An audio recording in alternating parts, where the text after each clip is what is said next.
Hey, ladies and gents, how are you? Good to see you. After a bit of a break, we had had some time off.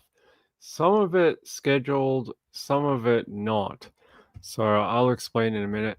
They've changed all our buttons on StreamYard, which is annoying. Hold on. Hey guys, how are you? Good to see you. I am back, sort of. Um, So we had a show booked for Saturday night, Friday night for you guys, Saturday afternoon here. And while I was getting ready for that show, I was making Mrs. Ping some lunch, and all of a sudden she was complaining that her surgical scar was getting very wet, and I was like, "Okay, is that normal?" She's like, "Sorta." And then 2 minutes later, it just started gushing from it. So the nurses had just come out a couple hours beforehand and checked on her and said everything was okay. So we had to call the nurses again and get them to come out. And when the nurse came out, the nurse was like, "No, you can't deal with this at home. She has to be readmitted into hospital." Um, and she had to be readmitted into hospital Saturday. So yeah, she is back in hospital. She lasted 2 days. 2 days, and by the end of the second day, she was back in hospital again. Yeah, it was pretty scary. It was just tons of liquid, like more than you would even imagine. It was just heaps, and yeah, it sucks. And so she's in there now. She luckily no more surgery, but they've had to try and drain the area and put in drainage tubes and stuff like that. So, very, very annoying. Not what I was hoping to have happen.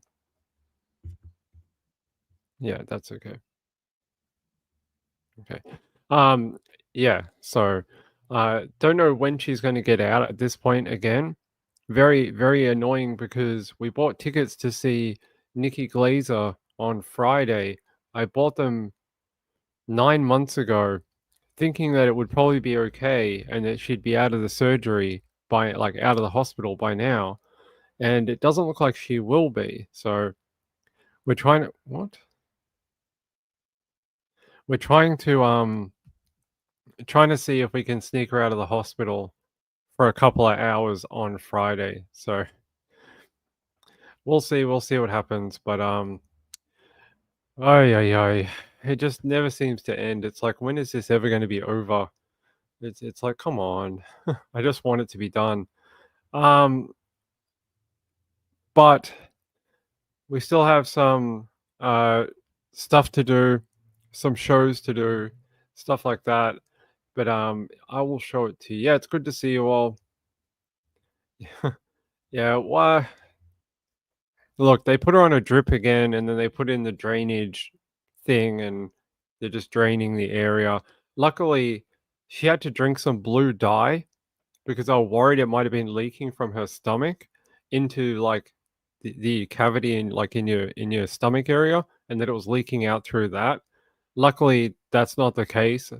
She doesn't need more surgery, thank God. But yeah. All right. Hey, why am I on this channel? All right, I want to show you something. So over the weekend, Spotlight did an episode on Erin Patterson, and I want to bring it up for you because I want to show you something. Is it this one? Let me have a look. It is. I'm going to show you guys something you might find interesting. Where is she? It was This lady here. Her name is Tita. This is one of the ladies I met at trial. So she was in our media room for most of the trial. She was one of the ladies I was telling you that was very nice and a very pleasant person. This is her here, and you can watch her on Spotlight. So I didn't know she worked for Spotlight. I knew she worked for Channel 7, and I knew she was a reporter. I did not know she was going to be in the Spotlight documentary.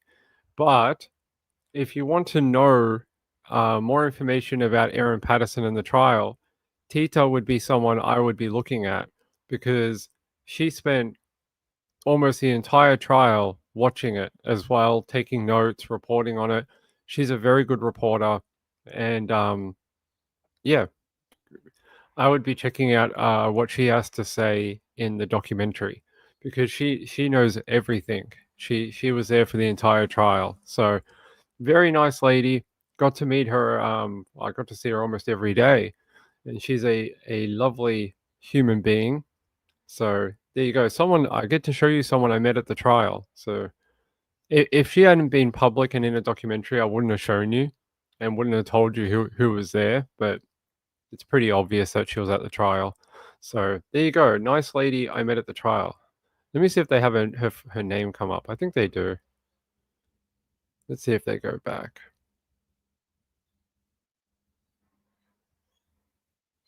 Uh,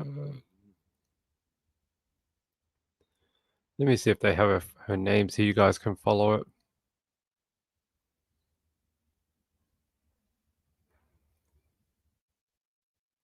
They don't.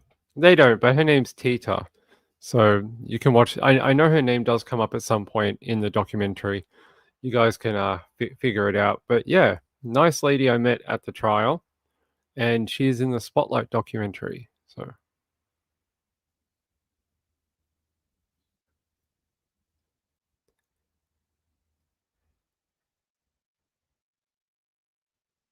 mm, okay,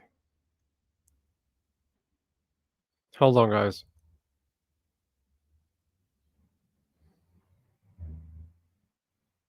All right. Okay. Woman of Steel said, "Yeah, let's hope so. I would like for this. I would like for it to be over. I would like for the medical.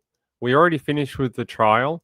I would now like the medical stuff to be over as well. They were almost going to finish on the same week, and that was going to be great. But now we're back into the other part. By the way, I did a collab with Hella on Monday. Sunday night for you Americans, Monday for you Australians. I did that on Monday morning, my time, about 9 a.m. And we talked about the trial and different parts of it and evidence and, you know, what you what a jury member might have thought, if I was a jury member or, things like that. So check that out on Hella's channel. I'll provide a link at some point when I get to it. Or you can find it on the Twitter. If you go to my Twitter/X, it's on the list there that you can watch it. So that's the only show I've done since last week. But I want to show you more about Erin Patterson. So, and I'm sorry about this. I can't make this dark, unfortunately. I can't make this like a black background. It won't let me. But I want to show you this out of the evidence. Now, what is this, Ping? Well, this is this is the shops that the council went to look for any mushrooms that could be similar to what Erin Patterson had described. So this is where you heard in the trial when I was telling you that there was a guy, Troy. Troy went out and his whole job was to go to all these different stores in the area and look for any types of mushrooms that might fit the description. So here you guys go. You guys can see he went up to this one. He only found these type of mushrooms. He went to this place and they only had this type of mushrooms and they only sold them in very large packages, but they were commercially grown and they came in large 3 kilo bags that they rebagged into smaller bags, but not really small. Like you can see how large they are on the screen here. They weren't tiny by any stretch of the imagination. And then they went to a different place and they only sold them in a commercially branded packaging. And you can see most of them from every store they went to came in some sort of, something you would buy from a store, nothing homemade, nothing homegrown, nothing that would fit the description that Erin gave. There you go. You guys can see some more. And they went to all these different places, not hundreds, but I think it was 20 something different merchants that they went to and had a look. and I was scrolling through what is going on in my background. Hold on. There we go. Um, yeah, so you can see that they couldn't find anything that even closely related to what Erin was talking about. The only one that they could find was the one further up here, this one. But it didn't match. It didn't it didn't match what Erin was talking about. Erin was saying, "Oh, it was like this big, and it was only like 50 grams, and they were sliced mushrooms, not whole mushrooms like this is. So these are, a whole mushroom. They're not being cut up, and yeah, this is like the only one they could find that had like a sort of handwritten label. But then you see here in the batch, this comes from a giant wholesaler that they come in a much larger bag, 3 kilos. So they just make it into a smaller packet so customers will buy it. That's what the evidence was. So there you go. Let me see. I saw a question. Hey Andrew, good to see you. Let's see. By the way, I want to thank Danny for giving out a membership. Thank you very much. I think Beth Serrano got that membership. Wendy R, thank you. I appreciate it. I'll pass that on. And Rachel, thank you for the super sticker. I appreciate all of you. That is a lot of mushrooms. They checked everywhere they could think of, and well, there was some backlash, not just to naming an Asian grocer, but to trying to pollute the mushroom industry as a whole. Like mushroom wholesalers were saying their sales had gone down when this all happened in 2023, that their sales had crashed because no one wanted to buy mushrooms anymore. Like, yeah, they were having real problems with their sales at the time. Let me see. Permaculture said, I think a lot about this case and I love cooking mushrooms. When today I was standing under an oak tree. Don't pick any mushrooms. They'll most likely be, especially this time of year, they'll probably be death caps. Chipmunk said, okay, I don't know what you guys are talking about. Let me see. Rachel said they did so much work looking into these shops. It has to be days. Why didn't Erin just say anything? I think that's a big part of it. If in her what she was saying, this is all a big accident, that she didn't mean it. And even at one stage she said over the weekend when people were getting sick, she had an inkling that maybe there might have been um forage mushrooms that she had dried that she had put into the meal by accident. Then why did she never speak up? Why did she never tell the health department, the doctors, the police, anyone? I feel like if she had done that, her defense of accidental would have gone a lot further. That it would have brought her a lot more credibility. If she had said something like that. Andrew says, can't they sue her like when beef farmers sued Oprah? I don't know. Maybe they maybe can. Maybe after everything's all done, and maybe they will. Exactly. Yeah, I think by not speaking up at any point in time and continuing to lie, I don't think it helped her at all. All right, let me see here.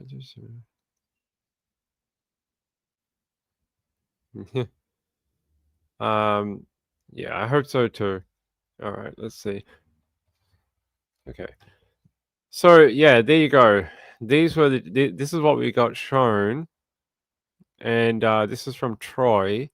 Troy did the search of all the stores in a lot of different areas within the council area. So the council has an area, and he, looked them up and who was trading and where could he go and look at their stock, and he asked every store, have you ever had a supplier change in the last few months? Have you ever had someone coming in offering to give you like wild mushrooms or some sort of homegrown type mushrooms? And they all said no. They all said they'd never had anything like that happen.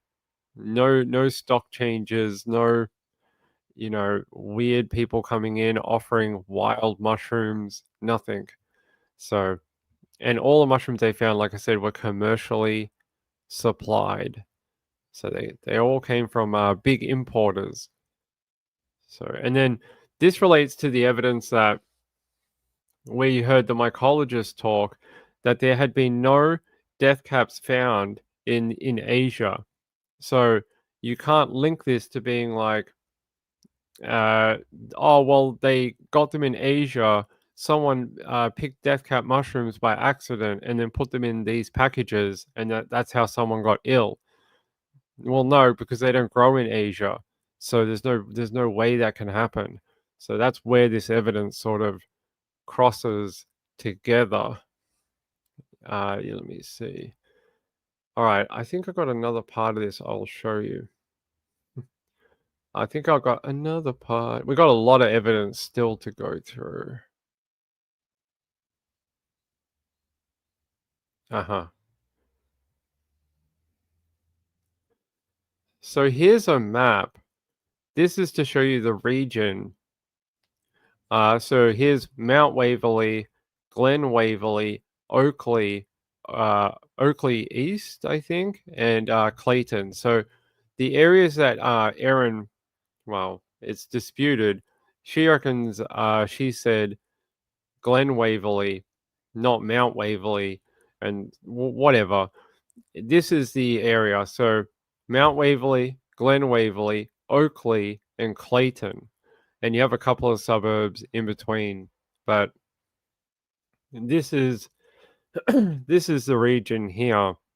And you can see how big it is. It's not a tiny sort of area. It's massive. It's a bunch of suburbs that are tied together. And this is the broad region that Erin gave to be like, oh, I bought it somewhere over here. No street, no like, shopping center, just somewhere here. It was very vague, Imagine how many places to buy things are within these areas. Like look at all the different streets and train line. There's a train line that runs through a highway. It's there's a university, Monash universities out here, and this was part of these lies that the prosecution were talking about. How come you can remember something from 5 years ago, but when they ask where you bought the mushrooms from, you're just like, oh, somewhere over here, somewhere between these like four suburbs. Like, couldn't tell us the street, couldn't tell us like even narrow it down to like, I think I was, near the KFC over here in Glen Waverly, like nothing like that, just somewhere in this giant, vicinity, anywhere over here. Rachel said, I just don't get that. You know where you shop and you can look at your bank account too. Well, she was saying that she often used cash for small purchases. So she's saying, well, I have no record of where I bought it. So she said she couldn't look it up on her bank statement to narrow down this area. I bought them over there. That's right. I bought them somewhere in the region of Melbourne. You never stop buying mushrooms? I like Swiss brown as well. If I can find them, I normally buy them if I can. Yeah, she knew. I know. That is what the jury believed too, because they found her guilty. All right. Let's see. I don't know if it's this one. Hold on, guys. I'm going to show you another bit of evidence. Hold on. My cat is being annoying. Hold on.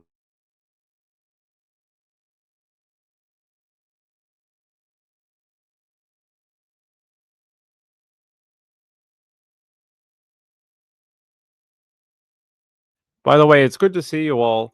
This is probably the first time we've ever done an afternoon show on Erin Patterson since before we went to trial. So it's been 3 months or more since we've done anything like that. All right, let me see if I've got Facebook messages. No, call charge. No, no, no. I'm looking for the mushrooms. I'm looking for the mushrooms. That's right. Communication records, outro. No, we're not doing that one. Let's see if I can find it. We're looking for the other part of this.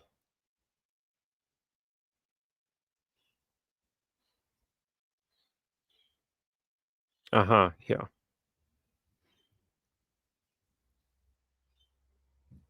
So there was another set of mushrooms that they did find, but they were supplied like this, like black fungus, and they were in little bags like this, 50 gram. But again, these came from a wholesaler. They were commercially grown. They weren't hand picked or whatever.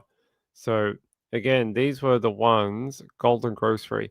So these ones were bagged into smaller portions from a large wholesale bag. And there you go, little handwritten label, similar to what Erin was talking about, but not quite.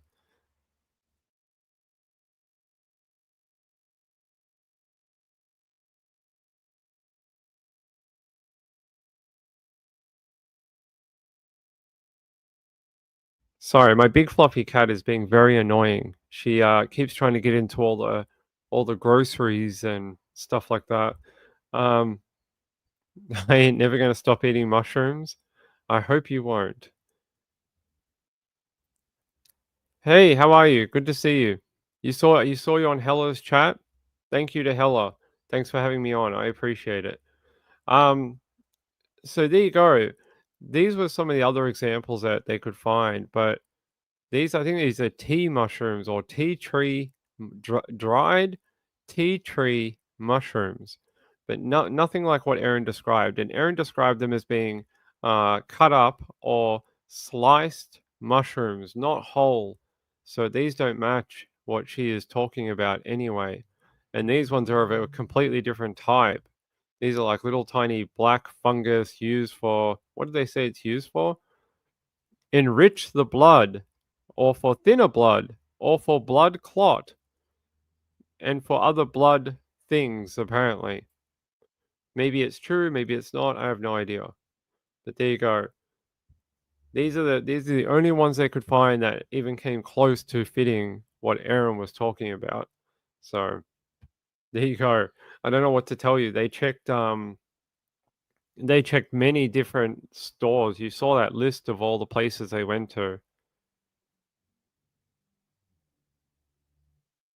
Okay.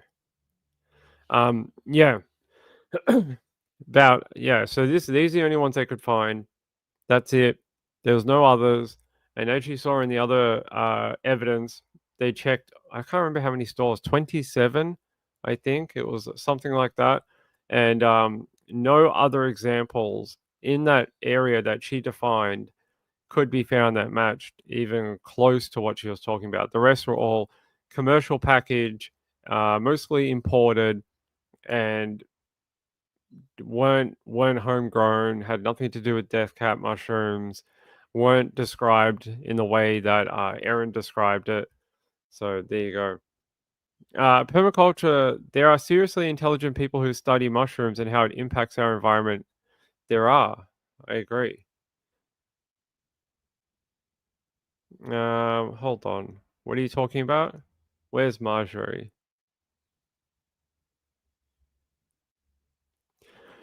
So it came up in the prosecution's closing statement. They insinuated that Erin had pulverized or powderized the mushrooms and put it into the meal. The only evidence that I can remember about that was that she did it to her daughter in the muffins. And then the other bit of evidence that goes to that theory is that when the mycologist looked at the leftover beef Wellington sample, they couldn't identify death cap mushrooms in that mushroom layer surrounding the beef. They looked under a microscope and couldn't find any death cap mushrooms, but when they tested the beef Wellington, it came back as amanita toxin, or what do they call it, amatoxin. So I guess the prosecution's theory is that she did the same as what she did with the muffins.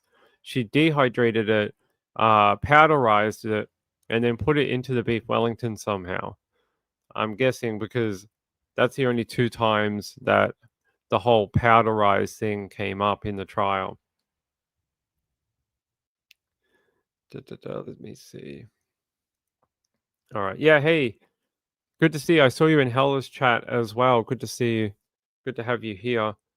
All right. What else do we have for you out of the evidence? I think we've gone through quite a lot.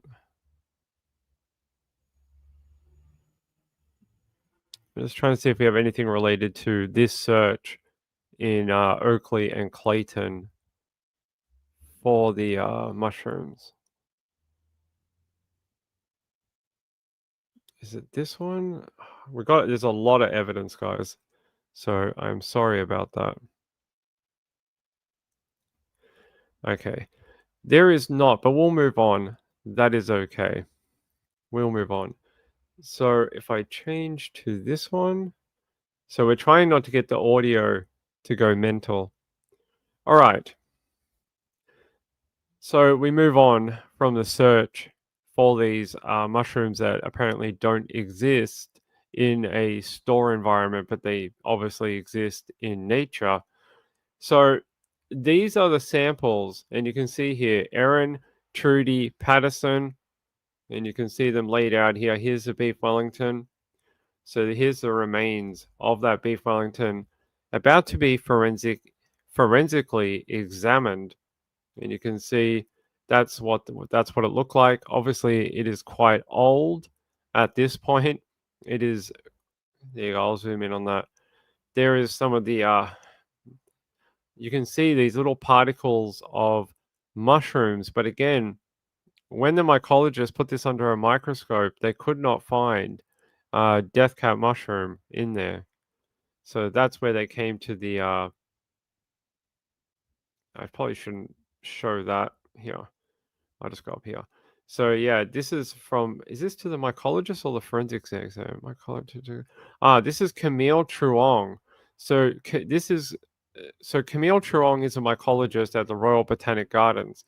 She is the one who put it under a microscope and tried to look for death cap mushrooms within this layer. So this is when she had a hold of the sample when it arrived. And yeah, she put it under a microscope, tried to identify any poisonous mushrooms within this sample and was unable to do so.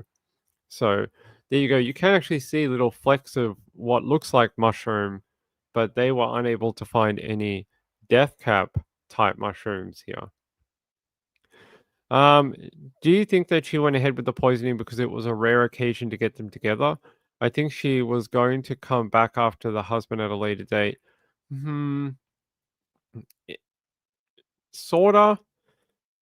A few weeks or was like a month or two beforehand, she had his parents, Don and Gail, had come over for a previous meal at her home. I think they had a shepherd's pie at that time, and nothing happened.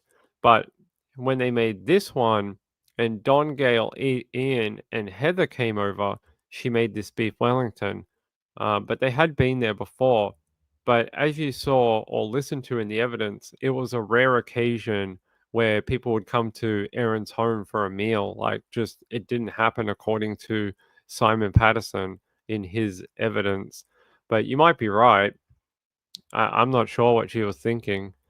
Carolina said that's not what it looks like when Chef Ramsay serves it. It does not. It does. It does not. Chipmunk said, I think she was going to get him next. Only didn't happen because he wasn't there. I think if he was there, he may be dead today as well. I don't think he'd be here with the living at all. I think he would have got the same meal. She said in her evidence that she made a portion for Simon in case he turned up. So there was a beef Wellington for him. Kathy said she planned to get together, right? She did. And the husband said, no, thanks. Yeah. So he was invited, but the day before the lunch, he SMS'd Erin and said that he didn't want to go because he didn't feel comfortable being there. And then he said that they could talk over the phone about these health issues at a later time. Maybe she thought they would get a little sick. I don't know about that. I mean, although if you look at the charges, right, the charges are to kill or murder or cause serious injury. So it covers both scenarios with the charges. Maybe she would have used a different method of death on the husband because he didn't show, like an accident. I think anything is possible. Permaculture said, "I think I pass." Yes.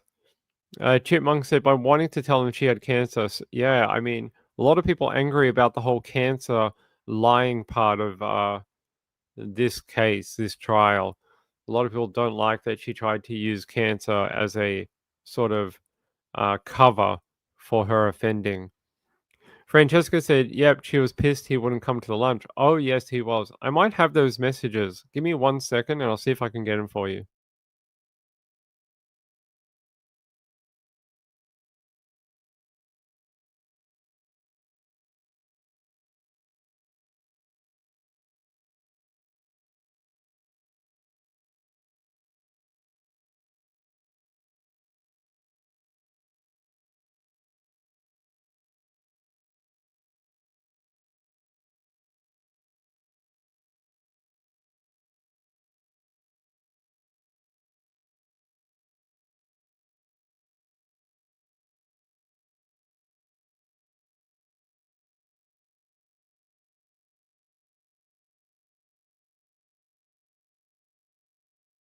All right, I do have them. So here you can see this is to Erin from Simon. And he says, sorry, I feel too uncomfortable about coming to the lunch with you, Mum, Dad, Heather, and Ian tomorrow, but I'm happy to talk about your health and implications of that at another time. If you'd like to discuss on the phone, just let me know. Erin says, that's really disappointing. I've spent many hours this week preparing the lunch for tomorrow, which has been exhausting. In light of the issues I'm facing, and have spent a small fortune on beef I fillet to make beef Wellingtons because I wanted it to be a special meal, as I may not be able to host a lunch like this again for some time. It's important to me that you're all there tomorrow and that I can have the conversations that I need to have. I hope you'll change your mind. Your parents and Ian and Heather are coming at 12:30. I hope to see you there. So these were extracted from the phone. I'll make it bigger for you guys so you guys can see it. There's a message from Simon Patterson declining that lunch and saying that he did not want to go. He said he didn't feel comfortable. What does Simon look like? I think we could show you. Hold on. There are some photos of Simon going to court and etc. You know, this photo was taken by a great photographer at the trial, and it's a really good one of Simon. So I thought I'd show it to you. There's Simon Patterson. Um, they got him in this photo with the ray of sunshine coming down on him and him looking up into it. It was a bit of a really cool photo by the photographer. So there's Simon Patterson.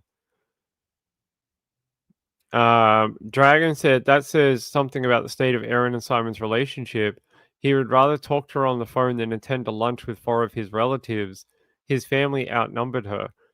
I always wondered though, if he had a suspicion of not wanting to eat her food or not be there, why did he let his parents go? I always wondered that, and like not placing blame on him. If he wasn't comfortable going, why was he okay letting his parents and his auntie and uncle go? I've always wondered that, and I don't think we ever got an answer in the trial. Hey, hey, good to see you, Mimi. Good to have you.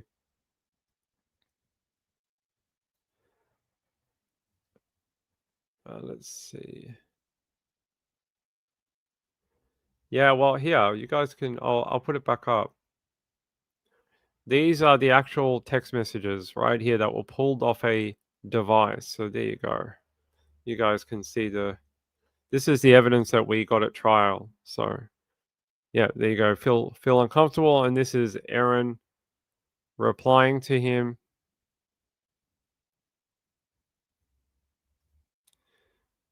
saying, "That's really disappointing. I've spent many hours this week preparing the lunch for tomorrow, which has been exhausting in the light of the issues I'm facing. It's a very big guilt trip, right? It's a guilt trip. I've spent a small fortune on beef I fillet to make beef Wellingtons because I wanted to make it a special meal. As I may not be able to host a lunch like this again for some time, it's important to me that you're all there tomorrow and that I can have the conversations that I need to have." She makes it sound very serious, very like this is like the last time you'll ever have lunch with me kind of thing in the message. So Carolina said, "I don't think he thought that she would do that. I think he was just tired of being at her beck and call." I would agree.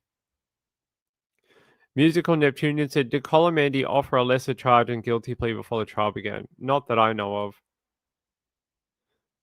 SP Mama said he's probably used to all the gaslighting. I think so. She in the evidence and the messages from her group chat on Facebook painted a photo that he was abusing her. But when I listen to the evidence and I listen to all the family members speak and Simon and his evidence, even Erin's own evidence, I came away with the feeling that one, she was abusing Simon. And if there was any abuse from Simon to Erin, that it was just toxic. Like they were in a really toxic relationship and it was just breaking down terribly between them. Like the communication wasn't great.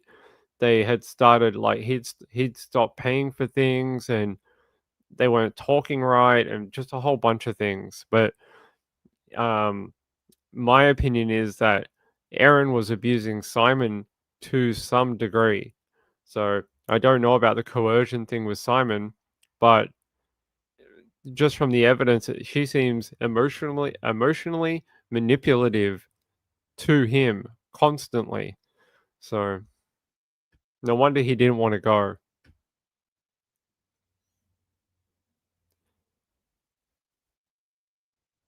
She did not. So the police checked all. So when you're diagnosed with cancer in Victoria and Australia, you get put on a database for people who are diagnosed with cancer.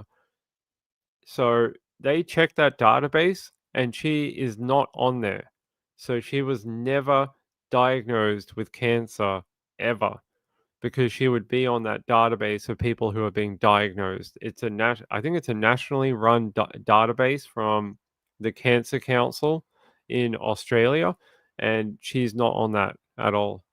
And her medical records also say that she has never been diagnosed with cancer. Woman still said she was the abuser if she didn't get her way. Seems so. Nana said Erin had cancer of her soul. Very dark. I think so. Takes a lot for you to feed someone death cap mushrooms, be in a hospital, get told these details of how they're suffering, and say nothing. And just be like, yeah, I'm okay with them having their bodies ravaged by this poison, and just being like, that's fine. I'm just going to sit here and eat my hospital food and just let them die in one of the most horrific deaths that you can do to people. It's brutal. Kathy Lynch said, "What is the purpose of that database?" I think it's just to track like trends. Like this year had a lot of people, this year had less. These treatments are working and people are recovering. I think it's just a just keeping track of diagnosis and what types of cancer and are people recovering quicker or are people surviving, that type of thing. So. Retired Aaron said, I so dislike people who claim illness to manipulate others. Yes. Carolina said, wasn't she going to have lap band surgery so the cancer story would have been a cover? Why not just tell them? Why not just tell them that you're not happy with the way you look and that you're going to have some surgery to improve your life and say, so I can be healthier? I think your family would understand, right? If you're just like, "Look, I've tried everything. I've not been able to shift my weight. I've not been able to shift my weight, after the children or whatever, and, this is a step I wanna take. I hope I have your support. I'm gonna get into exercise and eating healthy after." I think they'd be like, "Sure, we'll help you. We'll keep you on track, and we'll make healthy food for you." But why do you have to pick cancer? A a disease that affects so many families and tragically takes some very, like, young people and loved people. Why use that as a cover? I'll never understand. Window Steel said, "That's pure evil at work." I agree. Marjorie said, "What was your impression of her when she was on the stand?" I thought she was acting for a lot of the, time. The person I saw on the stand was not like the person we see in that video. So that video we've watched a million times of her at her car.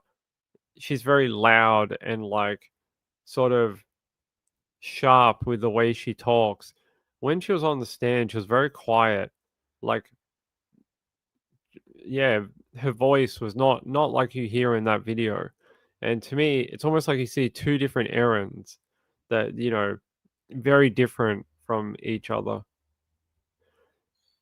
Musical Neptunian said, "I lost a cousin at 19 from cancer. Her lies disgust me." I think they should disgust everyone. Sean said, "I received a Facebook content provider invite me to discuss this case and send him an email. Seems suspicious after seeing her." What?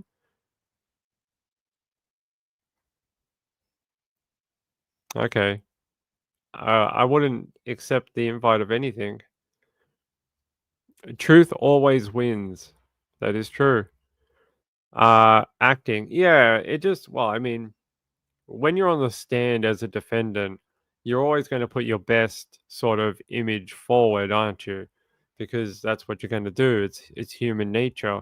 So I don't blame her for that. It just didn't seem like the real. And every so often, when cross examination was happening and the prosecutor was pushing on her, you sort of got glimpses of the real Erin. You sort of like she would snap and come out of character and sort of push back or sort of um just say things and you'd be like, "That's the real Erin right there." Woman of Steel said, "Why not just say I'm fat and I want to do something to." Yeah, I don't understand why you wouldn't just say, "I want to be a better person, and this is the only way I feel I can do it." I think they would have supported her. Um, yeah, you can email me and ask me. Woman of Steel said they both seem drastic and dangerous. Well, I've never had it, but I'm guessing it's probably pretty life altering either way. Uh, let's see. Rachel said you can tell when someone is genuine but nervous or lying about something. I didn't get genuine from her. I got someone who's just trying to get through the process of being examined, but that's just my opinion. Sean said, "I always wondered what was in the shopping bag she had in the car when the media approached her at home. Probably poop, you know. Apparently she likes to do that." Permaculture said, "But to get to that weight, self-destruct is a deep story we don't yet understand." Look, maybe her eating disorder story is partially true. You never know, right? There can be people who are larger and they have an eating disorder and they like to gorge on food or whatever, and it's a type of psychological eating disorder. There's people who are thinner and have a different type of eating disorder that makes them very thin.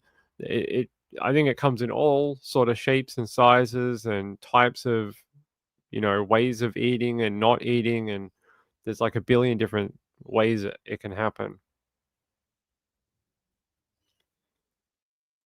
Just never have to try to defend yourself. Yeah. I think she definitely took laxatives the day after the meal to try and make it look like she was suffering the same effects as everyone else. I agree with that. Francesca said she had a few disorders, I imagine. Very possibly. Jagaz said, I've had gastric bypass. It may be the only reason I'm alive now. It's not for everyone, but it was the best decision for me. Yeah, and I think people would have understood if she came forward with that and said, "Oh, that's what I need to be healthier." I think people would have been like, "Okay, cool. Well, we'll support you in that."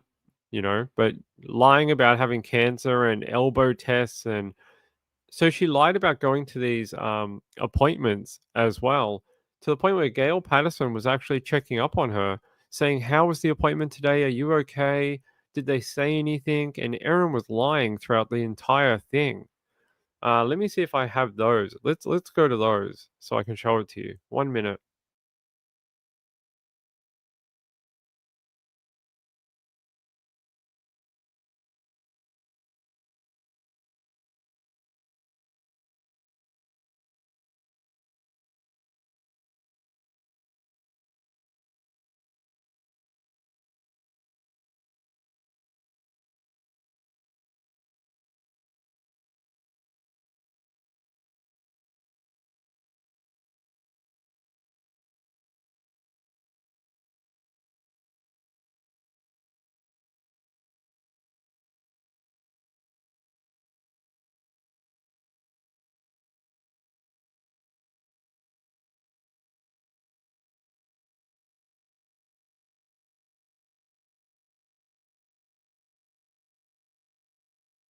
All right. So I do have that. So you can see here on, I hope I'm reading this right, on the 6th of the 7th, 2023. It says, "Hi, Erin. How did you get on yesterday with your medical tests? Love, Don and Gail." And Erin replies, "Thanks for your message, Don and Gail. There's a bit to digest with everything that's come out of it. I might talk more about it with you both when I see you in person." So you see here that Don and Gail were trying to, you know, keep in touch with her and actually like care for her and be like, "Whoa, if you're that sick that you need all this help and you're having all these tests done, we want to make sure we support you." And um it doesn't sound like someone who's drifting away from the family in my opinion at all. It sounds like someone who's very caring. So there you go. There's Erin lying about going to these medical appointments to Gail and Dawn. Just let me switch over. I just want to switch to this one. If my audio starts clicking, let me know. Yeah. See? Gail again here. "Hi, Erin. Was just wondering how you got on at your appointment today. Love, Gail and Don."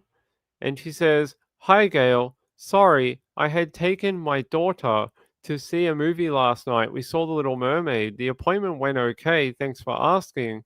I need a needle biopsy taken of the lump, and I'm returning for an MRI next week, and we'll know more after the results of those two things." Now, in the evidence to the court, the police actually went to all medical institutions that they could find to look to see if she had ever had the MRI, the biopsy, or any of these appointments at any of the hospitals in Melbourne or Leongatha, Korumburra, anywhere they could find.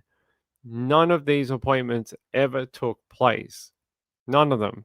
So while she's telling Don and Gail about all these serious MRIs and biopsies and I have to talk to you about it in person. They never happened. The prosecution was able to prove that these appointments never took place. So more of her lies to people.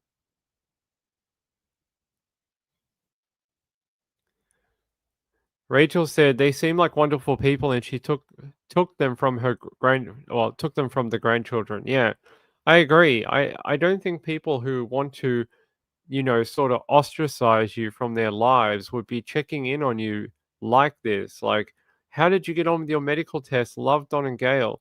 These seem like very caring people who still cared about Erin, even though their son and Erin's relationship had sort of disintegrated, they were still active in her life.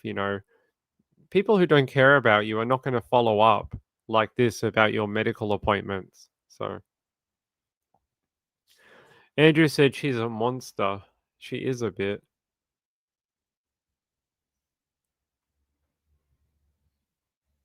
Yeah, so you can see Gail and Don often check up. There's another message checking up about another appointment, and then they just say to Erin, it's a test of patience, talking about the biopsies, and they're saying, have a nice weekend and relax. And they ask her again, how did you get on with the medical test? And then again, she lies to Don and Gail about those medical tests once again. So there you go. More lies from Erin Patterson. I believe they would have. From my looking at the evidence, I think they just wanted to be left out of the sort of relationship and children drama. So anything between Simon and Erin and to do with the grandchildren, they didn't want to do anything. Like they didn't want to overstep their own son and then overstep their daughter-in-law either because it's not their place to do it. You know what I mean? Like it's not their place to intervene. It's up to the adults, which are Simon and Erin, to figure out their own crap, with the children and them and who's paying for what. That's up to the parents to do, not the grandparents. So, yeah, they just wanted to stay neutral. Very Switzerland of them. So, I agree. I agree. Erin was going to Belle Gibson's. Really? I don't, well, maybe the imaginary one that Belle Gibson got her like brain cancer diagnosis from. She did. I actually have that diary entry. Give me a second. I have that diary entry. If you give me 2 seconds. All right. Give me 2 seconds, and I will get it.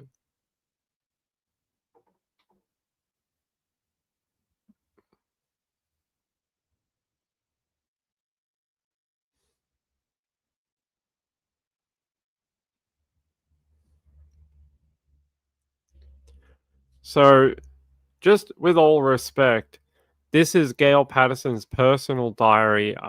It just has like appointments and stuff in it, but I just want to be respectful and say like it doesn't have anything more than we need, and it's not going into like her personal stuff or anything. It's just things like here, Saturday 24th, lunch with Erin, and then here, Wednesday the 28th, Erin, St. Vincent's, arm, lump. So she had it noted down in her own diary about these medical appointments that Erin was having. Doesn't sound like someone who doesn't care for Erin. Let me just see if there's anything down here. Here. Saturday, the 29th. Lunch at Erin's with Heather and Ian. This is the fateful day where that lunch took place and Gail Gail and Don and Heather passed away. I don't know. I don't know. I think they looked at each other briefly at one point. I think they were more concentrated on the court case, to be honest. It's interesting. In the trial, we didn't hear a lot about Erin's own family. We heard very little about it at all. I'm not sure.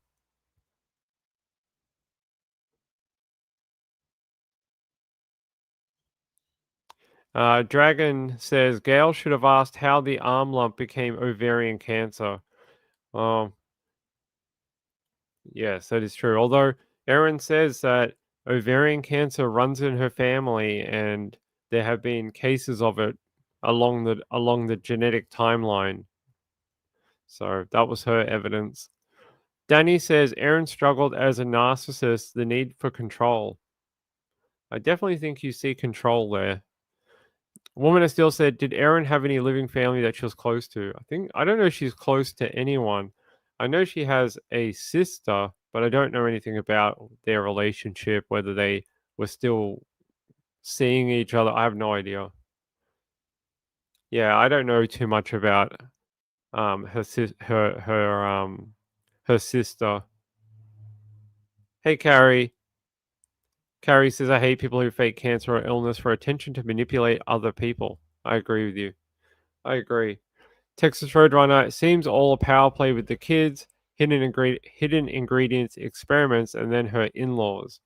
She definitely seems like the one who wants to control the show and be the director and the the director of the orchestra and like the puppeteer. Definitely the puppeteer.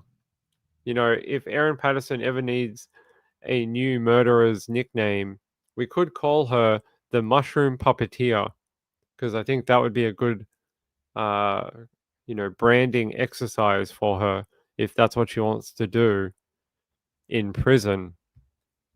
We could rename her that.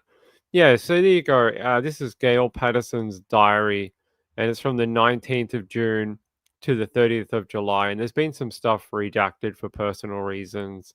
But yeah, Erin St. Vincent's arm lump on Wednesday, the of um 28th of June. And so they were keeping up with her. They were trying to be good parents-in-laws to Erin. They were doing their best. All right, give me 1 second.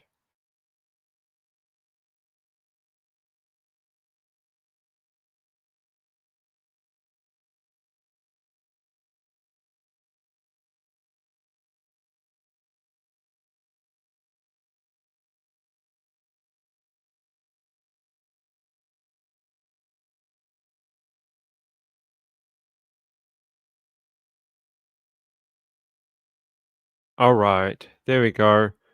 Um, Texas Roadrunner said it was mentioned she has power of attorney for her property and her estate.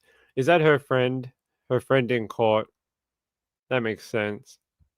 Or her sister, you mean? Her sister may have power of attorney. Let's see. Let's remove this. Let's go that. All right. What else do I have here for you?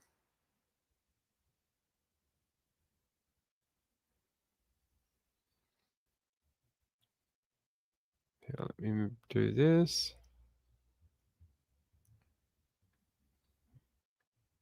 All right. No, we're not gonna. Sorry, I'm trying to find the second part of this. Signal messages.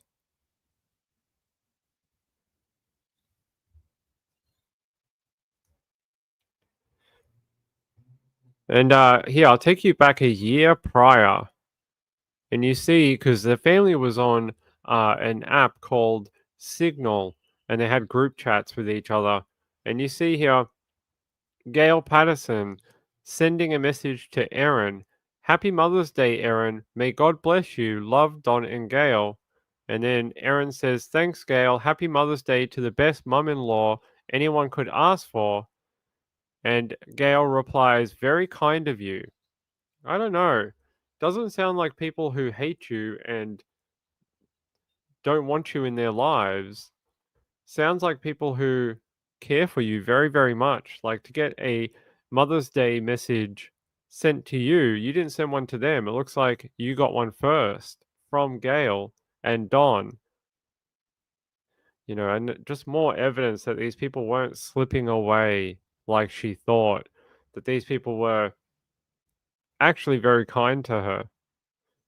Texas said, not sure. Will the court come after it for fines, court cost restitution for victims? I'm not quite sure.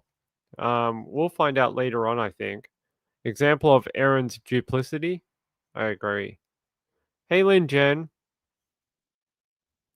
No, we won't get sentencing for Erin until, I don't know, later this year sometime. It'll be late. It'll be October, November, something like that. Lynn Jen, thank you so much for the super chat. I appreciate it. Good to see you, my friend. Yeah, sucks to see people go through cancer for sure. Sean said that this could go another year or two with an appeal pending. We'll see. We'll see if she actually gets granted that appeal. We'll see. But I'll be there. I'll be there. If we end up going to appeal, I'll be there. If we go to sentencing, I'll be there. If we end up having to go to another trial, I'll do it again. I will be there until the story has completed. So, I just got an update. You know how I bought a new chair? I got an update. This is what they said. They said, "Hi Ping, thanks for checking in on the, estimated time of arrival for your chair. It is estimated to arrive at our distro center by the end of the week, and then it can take about 1 to 2 weeks to arrive at our store. And I'll let you know when it arrives." So, still another 2 to 3 weeks away, and it's already been a month. It was supposed to be 1 week. 1 week. They advertised it when I bought it. I could have it in 1 week. Now it's going to be like 7 weeks or something. It's insane for a chair, for one chair, not 10, not a container full, just one computer chair. Chair logistics are crazy. It is. No, they sent me an email.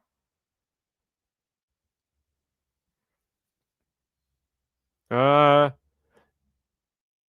I'm not sure. I know there's something coming up, and then she has a set timeline of 28 days to appeal, but I'm not sure what that is. I'll check into it for you.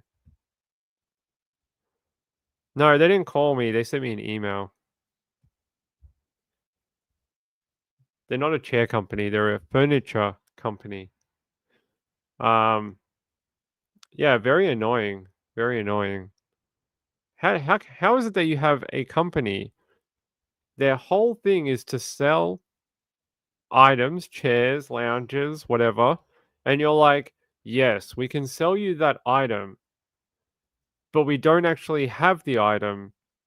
You're gonna have to just order it, and then we'll tell you at some point in the future when we have it.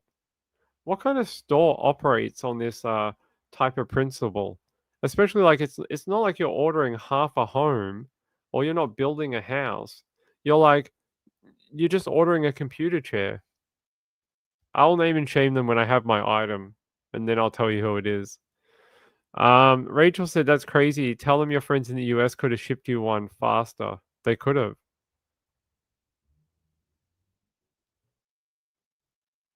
Oh no, they did not. No, I just changed my name. Sean said one with no capital. Well, they're a major national company. Like this company that I bought it from has like 300 stores across Australia. Like it's not a tiny company or anything. They're like a multi-million dollar enterprise. Marjorie said it's been weeks. Is this an office chair? Yeah, I bought a new office chair. Here, I'll show you.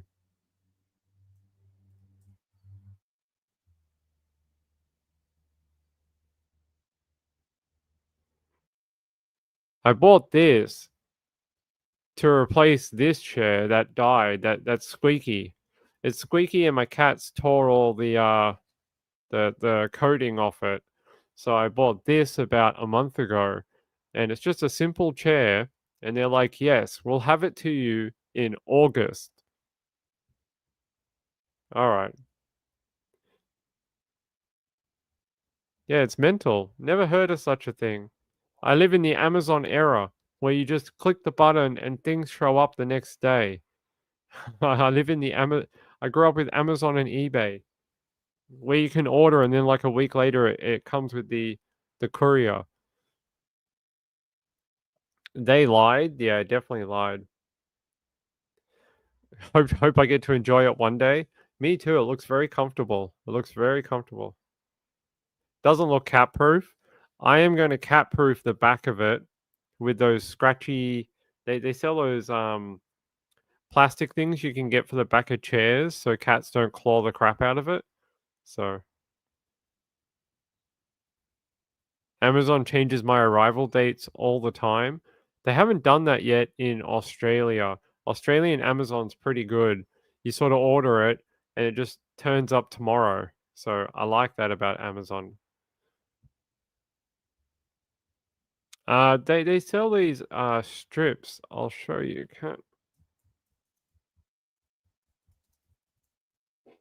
I'll show it. You can buy it, and the cats don't like touching it. Where is it?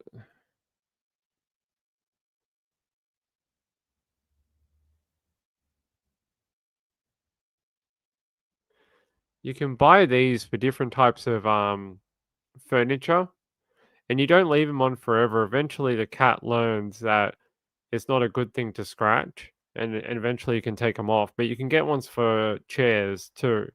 So it's like they can't scratch through the plastic. So yeah, that's what we're gonna get.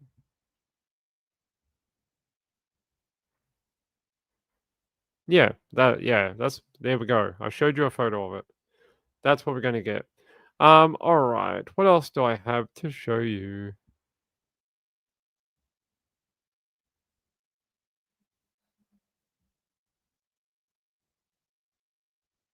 Is it this one? No. Give me a sec. I'm just trying to find the other document.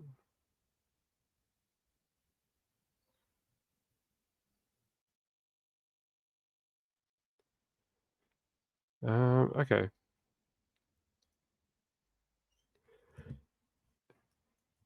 So I think this was with Dr. May. So if I can show you, oh, this stupid thing. There we go.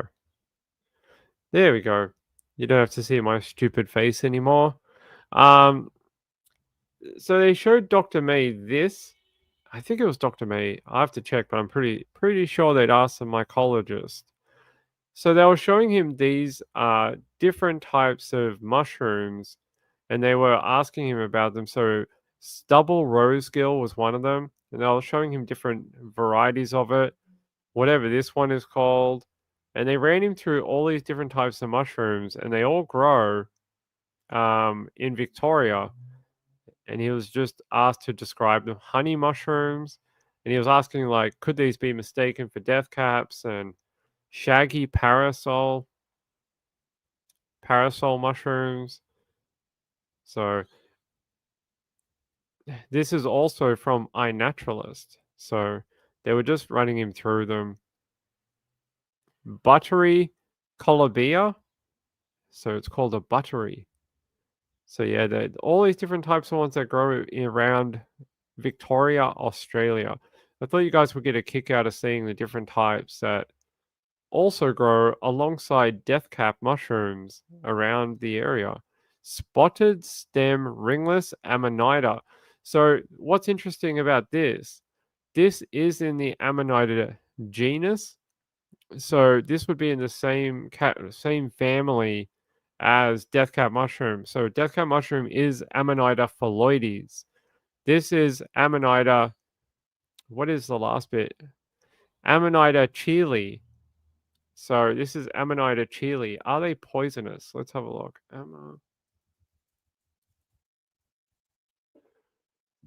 Are Amanita chile poisonous? Let's see.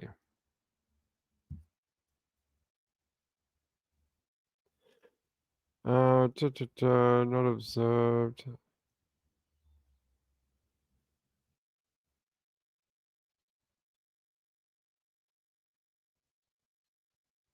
I'm just trying to see if you can get sick if you eat it.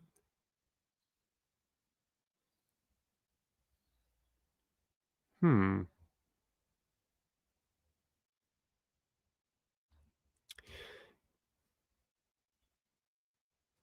Let's see if you can eat this mushroom.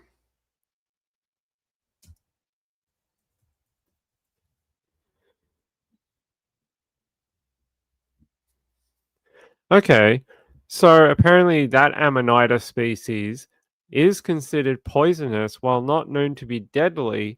It is not recommended for consumption and can cause gastrointestinal upset.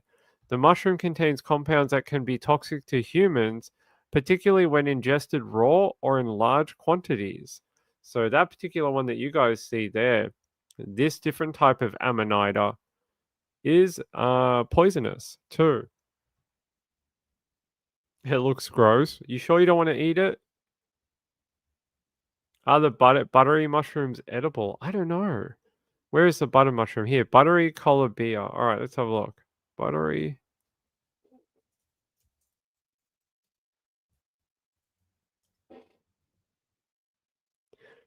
Um, Really? So they name this particular mushroom buttery, and this is what they say. They say no, it is not poisonous. It is considered edible, but it is not particularly flavorful, and some find its texture to be unpleasant. So you name it buttery, and you can't even eat it, or you can, but apparently it doesn't taste good. So seems like a waste of a good name. I don't, seems like a waste of a good name for a mushroom. I know these ones. I'm pretty sure Ping might poison himself. I thought parasol were edible. Parasol. Let's see. Shaggy.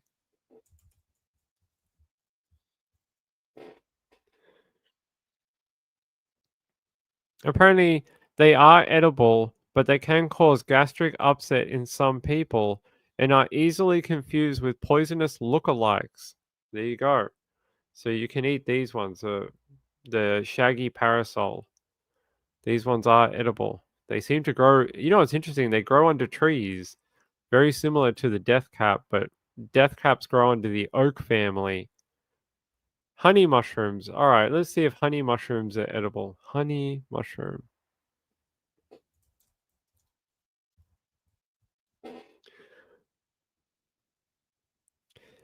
Here, honey mushrooms are generally considered edible when thoroughly cooked, but some individuals may experience digestive upset or allergic reactions. It's crucial to cook them well and to try a small amount initially to assess your individual tolerance. There you go. So you can eat the honey ones, but they may cause upset to some people. There you go. More honey mushrooms. Interesting. These seem to grow. Oh, these ones are from MI, Mississippi? Yeah, there you go. These ones grow in Mississippi. There you go. Where's these ones grow? In wait, where's the other mushroom ones? Oh, they didn't give us a place for this one. But these ones grow in Mississippi in the US. I don't know why they included one from the USA, but this one too apparently is in the USA. Oh no, Toon Gabby Morwell. Sorry, no, this is Victoria. Yeah, okay. Stubble Rosegill. That was one they talked about a lot. Hold on, stubble.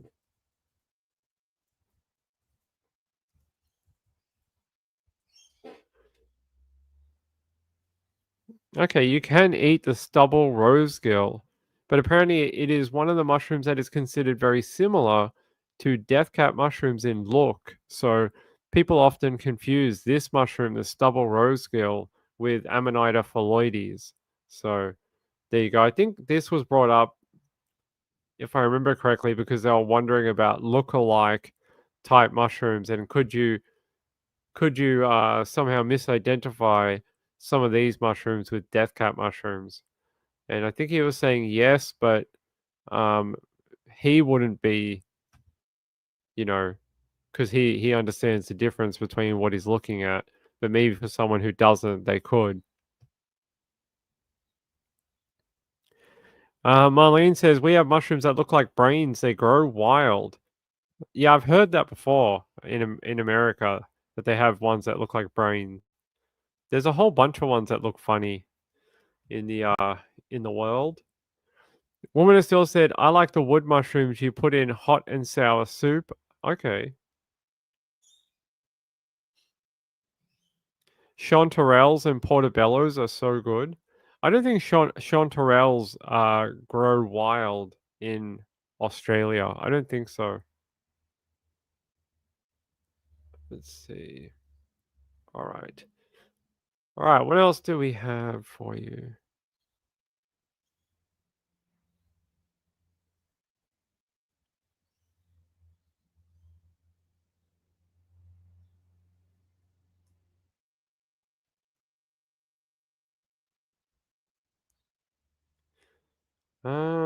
Just double checking that there's no phone numbers on here that we're not supposed to have. Uh-huh. Hold on. I have to send an email to someone. Guys, give me 2 seconds. Give me 2 seconds.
All right, sorry. I had to. That was very urgent. I had to get that email done like right now. There was a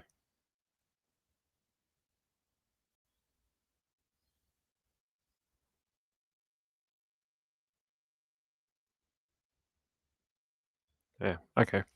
Yeah, I just needed to make sure that people are aware of what that was. So I can't show you that right now. I was about to do that bit of the thing, but I can't do it unfortunately. I have to wait till that is fixed. Let me just double check here.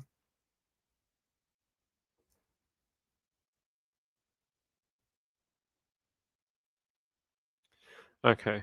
We might be able to do this actually. Would you guys like to see a family tree of how this entire family plays out? I think a lot of people often question like who's in what family and how does it work and stuff like that. So I thought I could show it to you. This one has been redacted, but for the children of Simon and Erin Patterson. But I can at least show you how their families break down.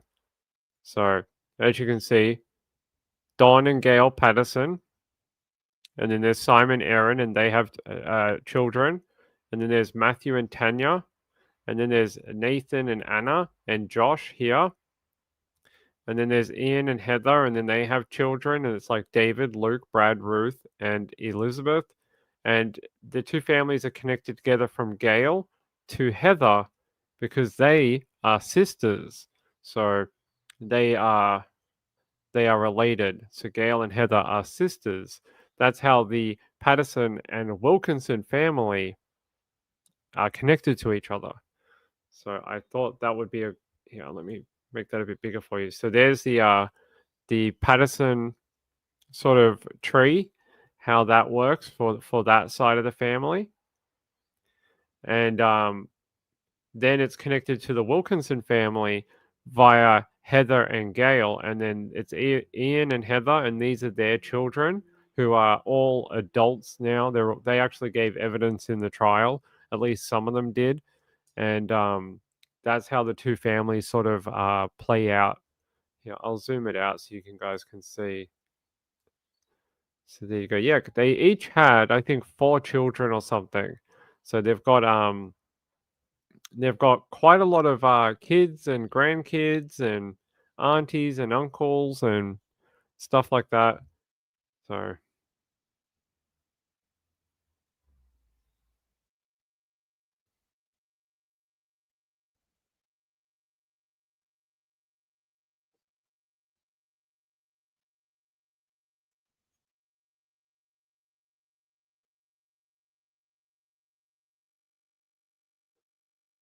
alright, sorry, hold on, guys, 1 second.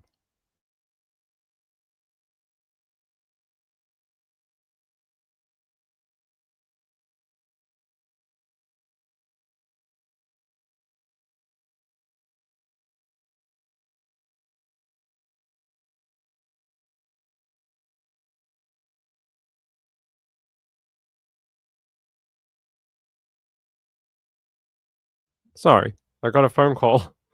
I wanted to see who it was. Okay, so that sort of ends it today because the other piece I was going to do now has to be fixed. Unfortunately, we'll have to wait on that. I think tomorrow what we're going to do is we're going to do a whole night on the telecommunications data. So tomorrow night will be solely going through the cell tower sector data and how that relates to the maps and stuff like that. It's a big section of the evidence and it needs sort of like a whole show just to get through it because it's about 15 parts of the evidence list. So tomorrow night, that's what we're going to do. A whole thing of telecommunications evidence, which this is where they say it placed Erin at the places where the iNaturalist reportings were made of death cap mushrooms. So tomorrow night, you'll see what that evidence was and how it was applied at trial. So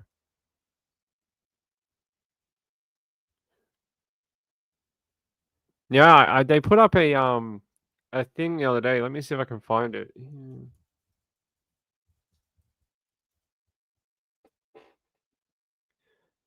I wonder if I can find it for you. They put up this nice message at the church, and apparently new flowers were put on, I think Don and Gail's grave nearby. Let me see if I can find it. There was a message put on a board outside their church. Yeah, from Currumborough Baptist Church. There's the message from Currumborough Baptist Church. It says, "We all greatly miss Heather, Don, and Gail. Whether we were friends for a short time or over 20 years, they were very special people who loved God and loved to bless others. It's been a long journey, and we continue to lovingly support Ian, Simon, and all of the Wilkinson and Patterson family members through this difficult time. We appreciate all the care from our local communities, special support from individuals and from the Baptist Union of Victoria, and the churches and people from all over the world who have been praying for us. As our pastor Ian has said, life can be hard, but God is faithful and he is always with us. The Wilkinson and Patterson families have asked that people respect their privacy at this time.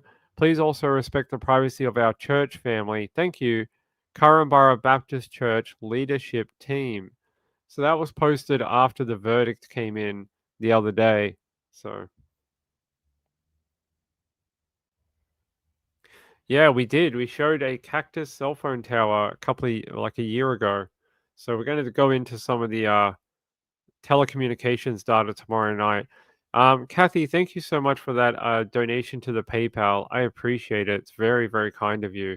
Um, yeah, very, very kind. As you can tell, I haven't been on much recently, so that will help out a lot.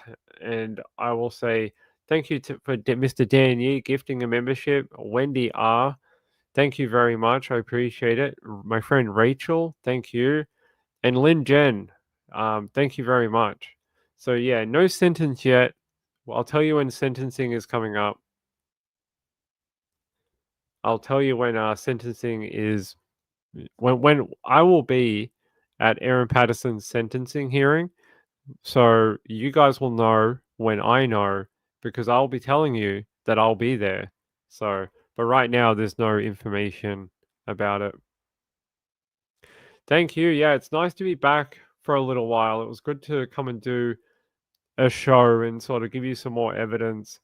Hopefully, this last little road bump in Mrs. Ping's recovery will be over and we'll be back to having her back in the home again. She lasted 2 days. 2 days. That's it. So, but they believe what was wrong with her. It was probably she had it in hospital. It wasn't like she did something and came home and did something silly and got injured at home. They believe this was probably something they didn't catch in hospital. So she probably should never have been released from the hospital in the first place. So it wasn't something she did here, like, trying to lift something or do something. But yeah, I was just making her lunch, and I was like, "I'm going to make your lunch. You're going to sit down and eat it. I'm going to do a live show, and then we'll do whatever after." And then it all went downhill from there. So I will. Hey Dominic, good to see you again. Thanks for being here, neurodivergent. Thanks for being here. Good to see you from Hella's chat. Good to see you.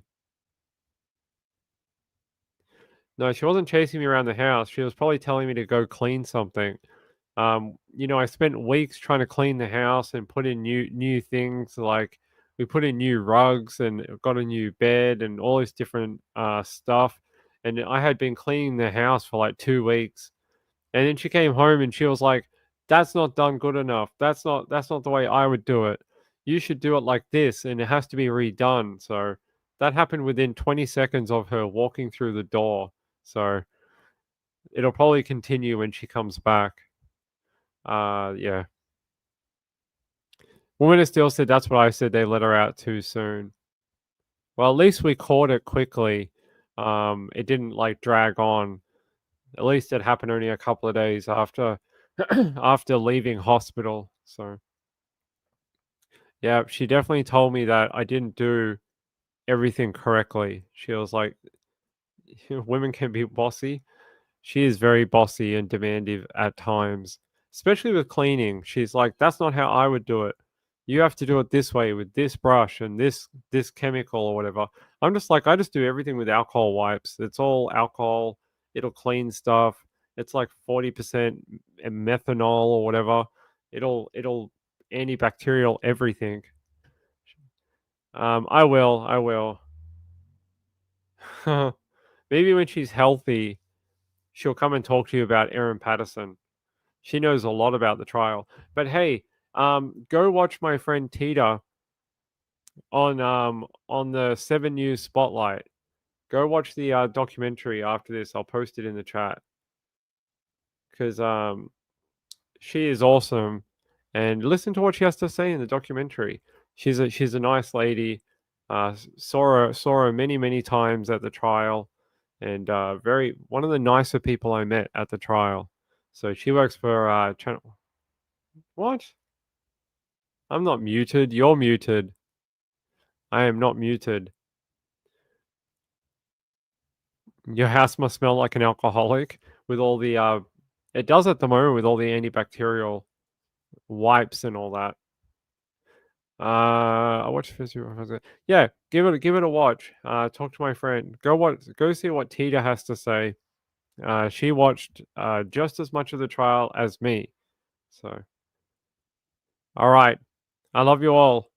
Have a good night out there. I'll be back tomorrow. Tomorrow night, telecommunications data night. So maps and data and cell phone tower sector stuff, and we'll do all that tomorrow night. All right. Good night. Peace out. See you later. Bye.